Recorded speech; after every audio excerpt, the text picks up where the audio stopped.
कर्नाटक में अश्लील वीडियो कांड पर सरकार का एक्शन, डीजीपी रामचंद्र राव को सस्पेंड किया। वीडियो में महिला के साथ आपत्तिजनक स्थिति में नजर आए थे। सबरीमाला गोल्ड चोरी मामले में ईडी की रेड, देवस्वम बोर्ड के दफ्तर पर छापेमारी, बोर्ड के पूर्व अध्यक्ष पद्म कुमार के घर पर तलाशी जारी। अहमदाबाद में अतिक्रमण पर चला प्रशासन का बुलडोजर, वानर वट तालाब के आसपास कार्रवाई, 430 रेजिडेंशियल, 30 कमर्शियल स्ट्रक्चर जमींदोज।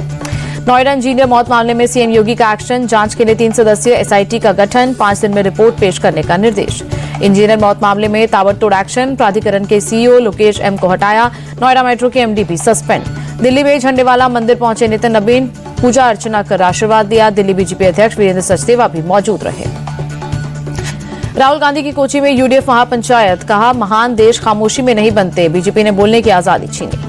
राहुल बोले बीजेपी सरकार ने तानाशाही को मॉडल बनाया, आवाजें दबाकर उद्योगपतियों को सौंपी विरासत। राहुल गांधी का आरएसएस पर भी हमला, कहा ये लोग सत्ता का केंद्रीकरण करना चाहते हैं, कांग्रेस सत्ता के विकेंद्रीकरण के लिए खड़ी है।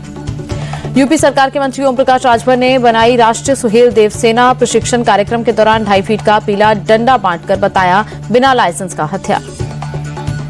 ओम प्रकाश राजभर ने कहा इस सेना का मुख्य उद्देश्य वंचित, शोषित, पिछड़े, दलित और अल्पसंख्यक समाज के बच्चों को सही दिशा देना है। बिना लाइसेंस वाले हथियार का मतलब सेवा और सुरक्षा है।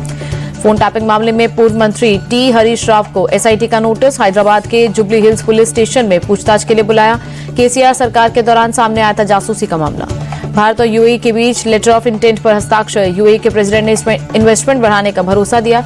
पीएम ने अपने आवास पर पश्मीना शॉल भेंट कर किया विदा। दोनों देशों के बीच साइन हुआ डिफेंस एग्रीमेंट, परमाणु क्षेत्र में भी भागीदारी बढ़ाने पर मंजूरी। नेचुरल गैस, ऑयल प्रोडक्शन और खाद्य निर्यात बढ़ाने पर एग्रीमेंट, विकास से जुड़े प्रोजेक्ट्स में इन्वेस्टमेंट बढ़ाने पर भी सहमति। दोनों नेताओं के बीच गाजा, यमन और यूक्रेन के मुद्दे पर भी चर्चा। पीएम मोदी ने यूएई प्रेसिडेंट को अच्छा दोस्त बताया, कहा उनके नेतृत्व में दोनों देशों के संबंध और भी मजबूत हुए। महाराष्ट्र निकाय में 29 मेयर पदों के लिए कैटेगरी के हिसाब से होगा सिलेक्शन, 22 जनवरी को निकलेगी आरक्षण लॉटरी। उद्धव गुट को लॉटरी के जरिए मेयर बनाने पर भरोसा, अरविंद सावंत बोले एसटी एससी कैटेगरी का उम्मीदवार सिर्फ यूबीटी के पास। निकाय चुनाव में कांग्रेस की परफॉर्मेंस पर बीजेपी नेता किरीट सोमैया का तंज, कहा राहुल के पास एक भी हिंदू पार्षद नहीं। निकाय चुनाव में जीत के बाद बीजेपी विधायक संदीप जोशी का ऐलान, 55 साल की उम्र में राजनीति से संन्यास की घोषणा। दिल्ली में आप कार्यकर्ता की हत्या का मामला, मुख्य आरोपी समेत 3 बदमाश गिरफ्तार, भारत यादव पर था 1 लाख का इनाम। पति की हत्या की चश्मदीद गवाह थी रचना यादव, गवाही से पीछे न हटने पर की गई हत्या। 2023 में रचना के पति की हत्या हुई थी। महाराजगंज में बीजेपी नेता गौतम तिवारी का नोटों के बंडल के साथ वीडियो वायरल, फर्श पर 500 के नोटों के बंडल मोबाइल लाइट में देखते नजर आए गौतम तिवारी। गौतम तिवारी ने वीडियो में दिखाए गए नोटों को बताया नकली, कहा तंत्र मंत्र के जाल में फंसाया गया। 1 करोड़ 43 लाख की ठगी का लगाया आरोप। बंगाल में एसआईआर ड्राफ्ट लिस्ट से हटाए गए 1 करोड़ से ज्यादा मतदाताओं को दूसरा मौका, सुप्रीम कोर्ट ने दस्तावेज पेश करने के लिए 10 दिन की मोहलत बढ़ाई। सुप्रीम कोर्ट का ममता सरकार को निर्देश, वेरिफिकेशन के लिए पर्याप्त स्टाफ उपलब्ध कराना होगा, चुनावी प्रक्रिया में सुरक्षा से न हो खिलवाड़। दिल्ली में पूर्व राष्ट्रपति रामनाथ कोविंद ने रिस्पॉन्सिबल नेशन इंडेक्स नाम का एक ग्लोबल इंडेक्स किया लॉन्च। 154 देश के इंडेक्स में भारत को मिला 16वां स्थान। वर्ल्ड इंटेलेक्चुअल फाउंडेशन ने जेएनयू और आईआईएम मुंबई की मदद से 3 साल में तैयार किया इंडेक्स, नागरिकों, इंटरनेशनल कम्युनिटी और नेचर के प्रति किसी देश की जिम्मेदारी पर है आधारित।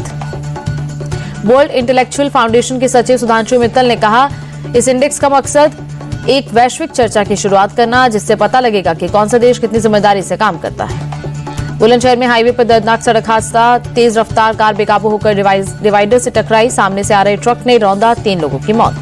यूपी के हापुड़ में एक घर की तलाशी के दौरान पुलिस ने बरामद की विस्फोटक सामग्री, गन, कॉटन पाउडर के साथ पटाखा बनाने में इस्तेमाल होने वाले सामान मिले। नोएडा के भंगेल फ्लाईओवर पर भीषण सड़क हादसा, जगुआर और ट्रक में जोरदार भिड़ंत, एक लड़की की मौत, 3 लड़के घायल।